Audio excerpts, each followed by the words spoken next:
Sound is a powerful sensory impression. And at MagnaFlow, that's what we do. We sell sound.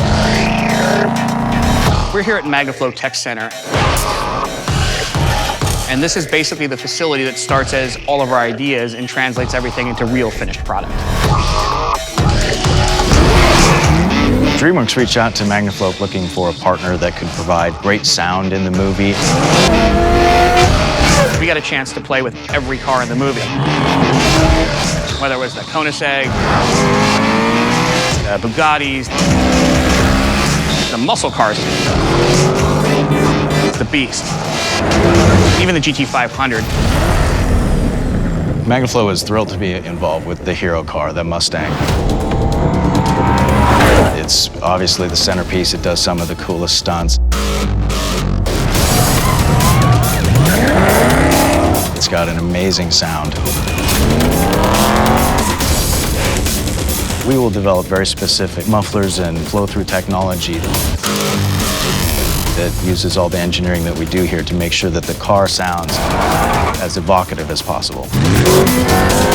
It was critical for us to identify the right sound for the right car. That muscle car needs to sound like that traditional muscle car. If you got a Koenigsegg, it sounds tremendously different than that Siesto Elemento.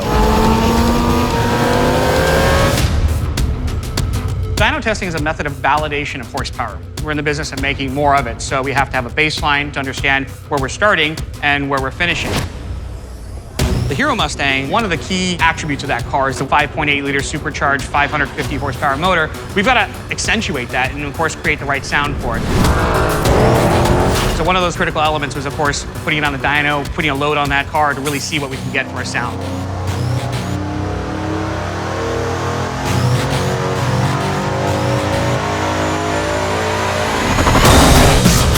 The Beast is a totally different animal. This is a diesel truck. It's a deep note, but it's a different kind of frequency. When I had a chance to actually sit down and see the finished work that was created, it was one of those experiences that kind of gave me some goosebumps. The sound truly is a character in the film. The second your seat starts to vibrate and those muscle cars start racing, you know that you're in for quite a ride.